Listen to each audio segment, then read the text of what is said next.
Yesterday in Washington, journalists scrambled to try to defend the indefensible.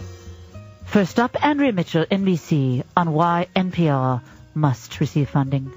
NPR and the radio stations are saying that the elimination of federal funding for public broadcasting would be extraordinarily damaging to the services that they provide in rural America, on Indian reservations.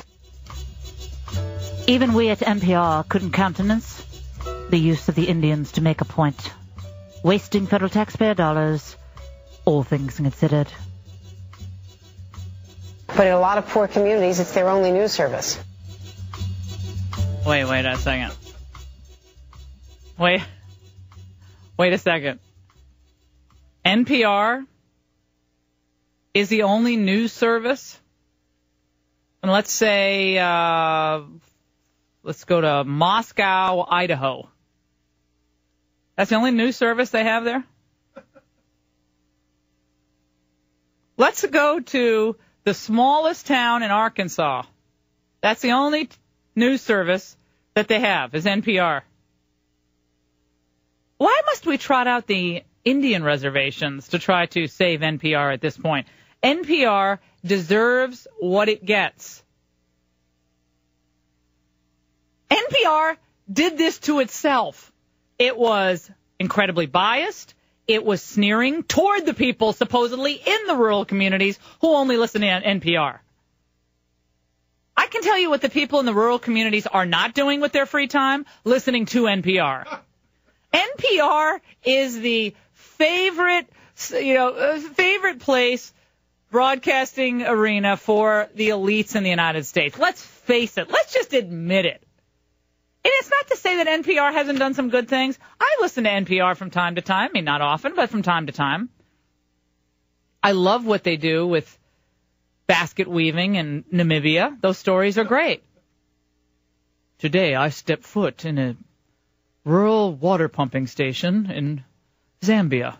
We're here interviewing the local villagers. Okay, that's fine.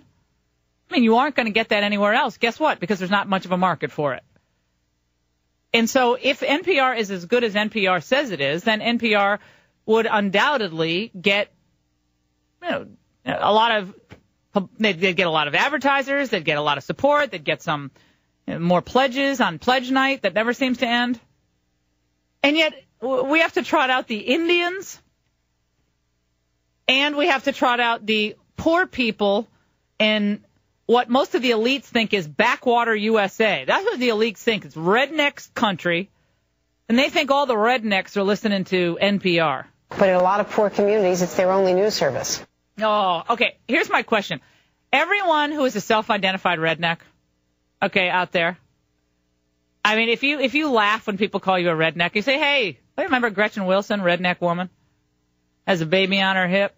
Yeah, she's proud of it, right? If you think you're a redneck, or you're happy to call yourself a redneck, or you're from a smaller town, your assessment of what Andrea Mitchell said yesterday, I think it's hilarious. I mean, why don't you just say, I really like NPR and it should get money? Just say that. That's fine.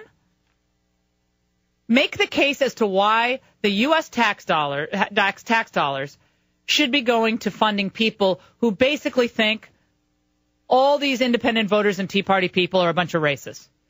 But she thinks the racists are now listening to NPR. You see how wild that thinking is? Right? Because they think they're racist, and now we think the people who we think are racist, not Andrea Mitchell, but the Schiller people, Vivian and Ron, who are both out.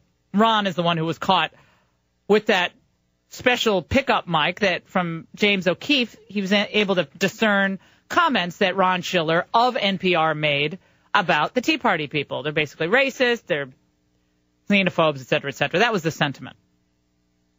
And now we're supposed to believe that those same people, they basically aren't going to live if they can't hear all things considered. You know something? When I hear Terry Gross on Fresh Air, my whole world stops. I don't know what I'd do. That interview she did with David Rothko, yeah, that contemporary artiste, that spoke to me. Riding in my John Deere, listening to Terry. Love that. That was good. I want my money going to that. Who thinks that's what's being said, by the way? You know, I consider myself a Connecticut, a redneck in all the good ways that people are rednecks. Not in the liberal stereotype of a redneck, but a redneck and, likes to have fun and loves the country, loves that occasional NASCAR and monster truck race. Come on. If I could be a Connecticut redneck, that's fine. You want to call me a redneck? I've been called worse things. You're listening to the Laura Ingraham Show, 800-876-4123. How many of you listen to NPR, like NPR, and think, yeah, I guess the least would probably consider you a redneck?